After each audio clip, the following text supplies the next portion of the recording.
हे दोस्तों। तो आज हम बात करेंगे क्यों बहुत कम लोग अपनी लाइफ में कुछ बड़ा कर पाते हैं और अमीर बन पाते हैं, जबकि बहुत सारे लोग जो मेजोरिटी है वो हमेशा गरीब रहते हैं या फिर मिडिल क्लास रहते हैं। सो इसके लिए हम रॉबर्ट कियोसाकी की book rich dad poor dad से हेल्प लेंगे। वो बताते हैं कि वो दो लोगों को अपना फादर मानते हैं, एक उनके खुद के फादर और एक उसके दोस्त के फादर। खुद जो उसके फादर थे उन्होंने पीएचडी की थी, जबकि उसके उनके दोस्त के फादर ने 8th भी कभी पास नहीं की थी। दोनों दोनों ही बहुत इंटेलिजेंट थे और बहुत अच्छी अच्छी एडवाइसेस रॉबर्ट को देते थे। बट दोनों के बिलीफ में बहुत बड़ा फ़र्क था। पहले वाले फादर उसको कहते हैं कि पैसा जो है ये सब बुरी चीज़ों की जड़ है, बल्कि जब दूसरे कहते हैं कि पैसे का ना होना सब बुरी चीज़ों की जड़ है। पहले वाले उसको हमेशा रोकते कि एक्सपेंसिव चीज़ों के बारे में मत सोचो, ये हमारी अफ़ोर्ड से हमारी रीच से बाहर है। जबकि दूसरे वाले फादर जो कि उसके दोस्त के फादर थे, वो उसको हमेशा बताते कि देखो जितनी भी बड़ी चीज़ें हैं उन सब के बारे में सोचो, जितनी भी एक्सपेंसिव जो तुम खरीद नहीं सकते, उन सब के बारे में सोचो ताकि तुम्हें उनमें उनको उनको पाने की चाह पैदा हो, या कि तुम उनको पा सको और उनको ऐसे तरीके ढूँढो जिनसे तुम उसको पा सको।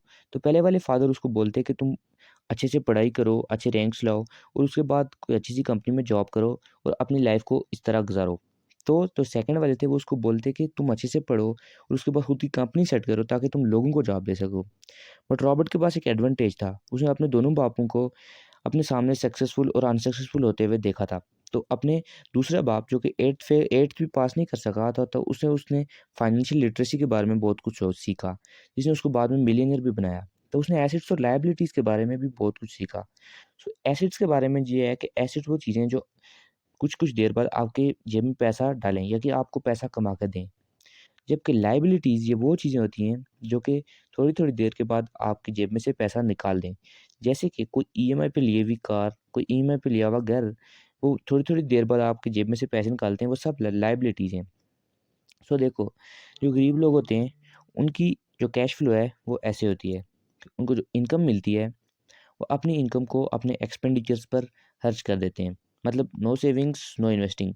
सो मिडिल क्लास लोग जो होते हैं, वो अपनी इनकम को लेते हैं, फिर अपनी इनकम से पहले एक्सपेंडिचर्स को पूरा करते हैं और फिर लास्ट में एक्सपेंडिचर्स के बाद लायबिलिटीज़ खरीद लेते हैं, जिसकी वजह से वो कभी भी अमीर या फिर इससे आगे नहीं जा सकते।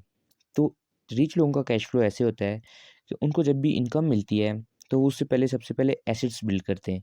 एसेट्स के बारे में मैंने आपको पहले बताया, तो फिर एसेट्स से जो पैसा उनको मिलता है, वो उससे अपने एक्सपेंडिचर्स को चलाते हैं।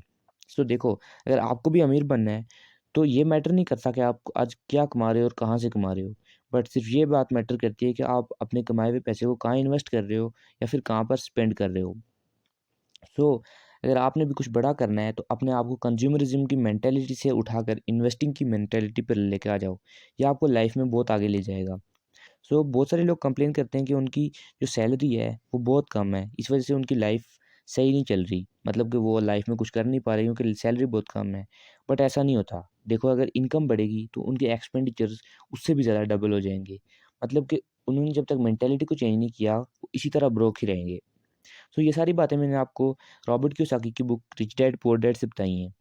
अगर आपको ये वीडियो पसंद आई हो तो प्लीज़ इस वीडियो को लाइक कर दें और हमारे चैनल को सब्सक्राइब कर दें। मैं ऐसी काम की बातें आपके लिए लाता रहूँगा। So again, thanks for watching.